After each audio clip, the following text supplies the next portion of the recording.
حضرت بلال حبشی رضی اللہ تعالیٰ عنہ حضور کا جب کلمہ پڑھ لیا تو ظلم و ستم کے پہاڑ آپ پر توڑے جا رہے تھے کہ محمد عربی صلی اللہ علیہ وسلم کا راستہ چھوڑ دو، آقا علیہ السلام کا دامن چھوڑ دو۔ حضرت محترم حضرت سیدنا بلال حبشی رضی اللہ تعالیٰ وہ تمام ظلم و ستم کو سہتے رہے، یہاں تک کہ امام الانبیاء سید المرسلین خاتم النبیین کی آنکھوں میں آنسو آ گئے۔ حضور نے ارشاد فرمایا ہے کوئی ایسا جو میرے بلال کو آزاد کروائے؟ تو اس وقت مکے کے اندر حضرت ابوبکر صدیق رضی اللہ تعالیٰ کھڑے ہوئے۔ یہ واقعہ آپ نے بے شمار علماء کرام سے سنا ہے، لیکن اس میں جو لطیف نکتہ وہ یہ ہے، صدیق اکبر رضی اللہ تعالیٰ نے بلال حبشی رضی اللہ تعالیٰ کو منہ مانگی قیمت دے کر آزاد کروایا۔ جب آزاد کروا دیا اور حضرت محترم دور گزرتا رہا، بلال حبشی کی فضیلت، مناقب، فضائل لوگ سنتے رہے، تو بعض لوگوں نے کہنا یہ شروع کر دیا کہ بلال حبشی رضی اللہ تعالیٰ صدیق اکبر رضی اللہ تعالیٰ سے افضل ہے۔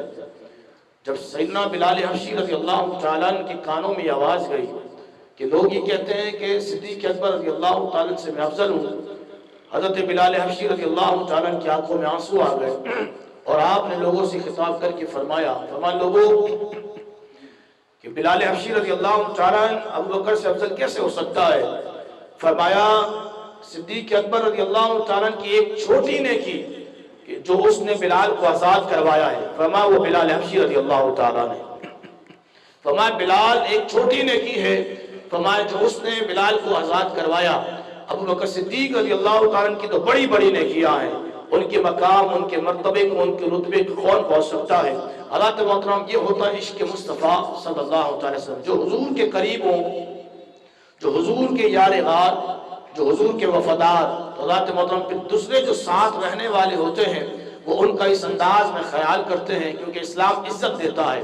حضرت بلال حبشی رضی اللہ تعالیٰ نے فرمایا کہ بلال حبشی رضی اللہ تعالیٰ کو آزاد کروانے کی جو ایک چھوٹی نیکی ہے اس کا نام بلال ہے، جو صدیق اکبر رضی اللہ تعالیٰ نے آزاد کروایا۔ حضرت محترم، حضرت سیدنا بلال حبشی رضی اللہ تعالیٰ نے ظلم و ستم کے پہاڑ توڑ دیے گئے، آپ کو آزاد کروا دیا گیا۔